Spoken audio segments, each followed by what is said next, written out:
Hey, fifth graders, happy Thursday. Hope you enjoyed Read Aloud with Moose yesterday.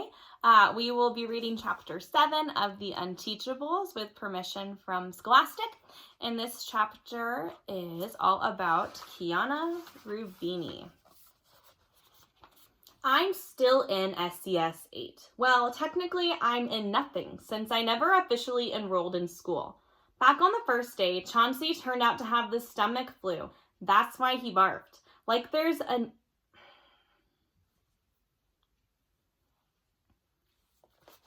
Hey, fifth graders, happy Thursday. Back again with the Unteachables with permission from Scholastic. And today we'll be reading chapter 7, Kiana Rubini.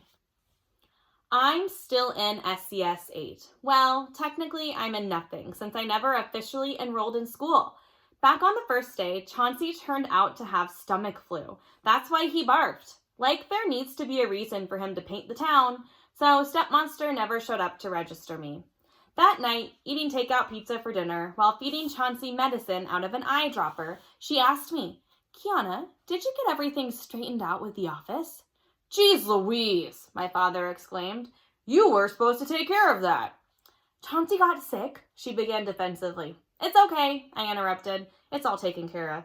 I'm still not sure why I said that. Nothing is taken care of. There's no such student as Kiana Rubini at Greenwich Middle School. If I had any teacher besides Mr. Kermit, I would have been busted on day 1. What's more, I'm in the Unteachables. Oh, sure, they call it the self-contained special yada yada yada, but that's just code for burnouts, nitwits, rejects, and behavior problems, plus one displaced Californian. It goes without saying that I don't belong. I've kind of boxed myself into a corner, though. It wouldn't be hard to switch out since I was never really switched in, but then I'd need Stepmonster to register me for real. And I'd have to explain what I've been doing for the past 2 weeks. It's not worth it. I'm a short timer anyway. I never changed my address from Los Angeles, so no one will ever find out there's a girl living here who isn't enrolled in school. And believe me, Mr. Kermit isn't going to notice he's got an extra kid in class. Most of the time, he doesn't even notice he's got a class. I'm not learning anything, but even if I was in genius classes, I don't think there's much this one-horse town can teach me in 2 months. Could be even less. Mom says her movie's going really well, which means I could be back in California even sooner than expected. Fingers and toes crossed. In spite of all that, I have to admit I'm fascinated by SCS 8. It's not a good class, not even close. It's kind of an interesting one, though. I always assumed that kids who end up in programs like that are just plain dumb. Not this bunch. They have quirks, sure, but unteachable? I don't see what's so terrible about them that they can't be with everybody else. Well, maybe Aldo. Anybody who can get that mad at a locker and all that. Still, when I look into Aldo's eyes, which are green by the way, I see a person who doesn't want to be so angry. Anyway, if the kids are a little strange, they're not half as strange as their teacher. I use the word teacher very loosely. That's another problem I have about calling them the Unteachables. How can the school know they're unteachable if nobody ever tries to teach them? It's been 2 weeks and Mr. Kermit hasn't taught anything yet. He barely even speaks. He doesn't like kids and he doesn't seem too fond of other adults either. Yet there's something cool about him too. Nothing throws him, except maybe vuvuzelas.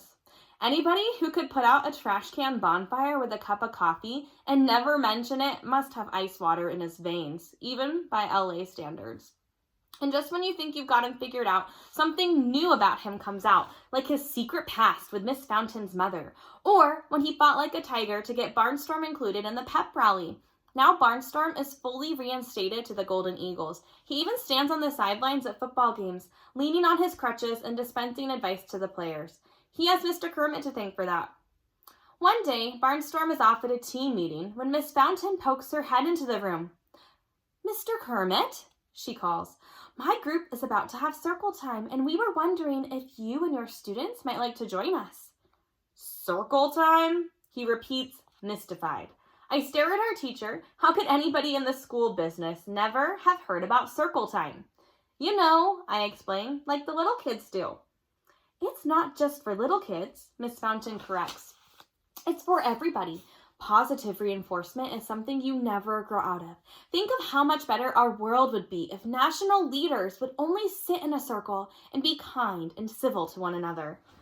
So we all troop over to room 115, and let me tell you, that class doesn't look too thrilled to see us coming in the door. They're 7th graders, only a year younger than us, but it's a major year for growth spurts, so they seem a lot punier. Plus, we have a reputation. That was obvious from the VIP seats they gave us at the pep rally, and how quickly we got thrown out at the first sign of trouble. Miss Fountain's students are intimidated by all of us, so you can imagine how they feel about Elaine, the subject of school legends, about force-feeding people pages of their own textbooks and pounding them with uprooted ficus trees. Plus, she covers literally 30 degrees of the whole circle. There really is a circle, marked off with yellow tape on the floor.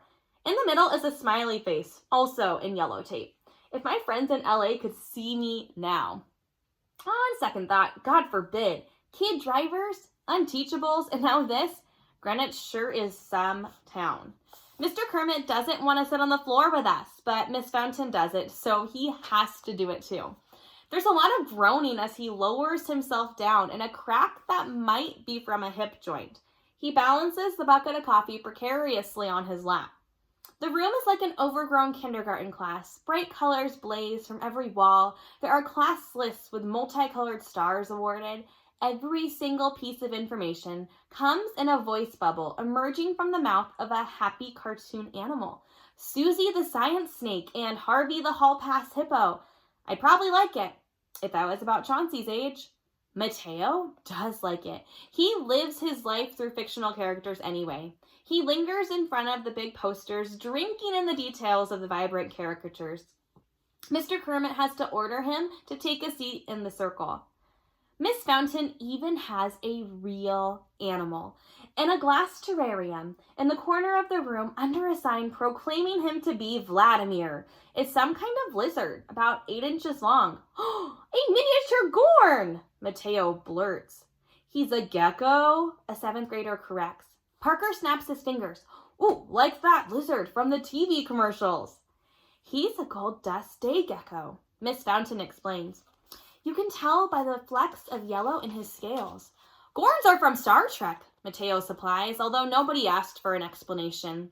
They're a reptilian race from Tau Lacerte, 9, advanced enough to have mastered space travel. A loud snicker comes from one of the 7th graders. Class, let's welcome our new friends to the circle, Miss Fountain announces. Who has a compliment to offer? Somebody's feet stink, Aldo complains. Mr. Kermit glares at him. That's not a compliment. Yeah, I know, Aldo concedes, but something in here smells pretty ripe. Maybe it's the Gorn cage, Mateo puts in. A compliment, Miss Fountain goes on as if no one else has spoken, is a positive comment, a well done, to make people feel good about themselves. Try again, Aldo. Aldo is thinking so hard that his face screws up, like Chauncey's when he's going to the bathroom in his diaper. He looks all around the circle and comes up empty. I know I'm just a short timer, and it's pointless to care about people I'll never have to see again once Mom finishes shooting her movie. But my heart goes out to Aldo, who has this red hair that just won't stay combed. How must it feel inside when the closest you can get to saying something nice involves foot odor? From the opposite side of the room, a low voice announces, That's a nice color. We all crane our necks to see who's speaking. To my amazement, it's Elaine. I beg your pardon, says the young teacher, distracted. Your shirt, Elaine tells Miss Fountain. It's a nice look for you. What a lovely thing to say. Thank you. Miss Fountain frowns at Elaine.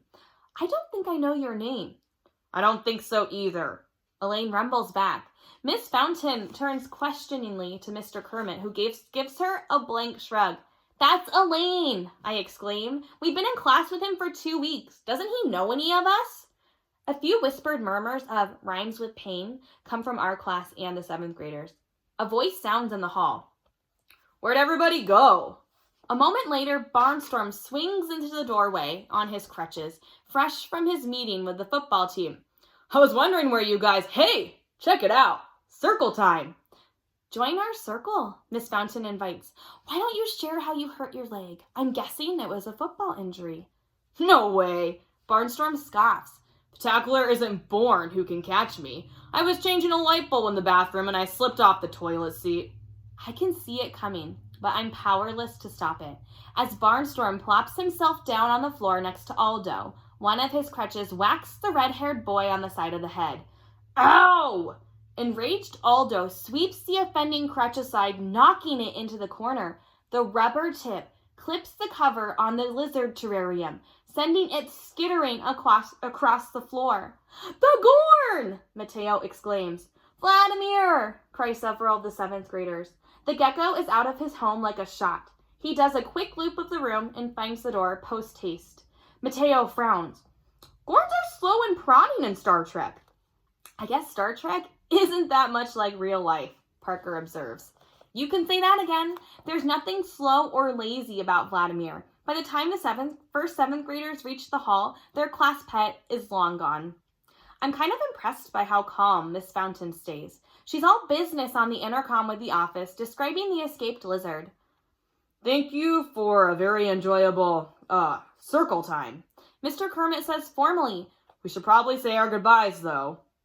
I doubt she even hears him.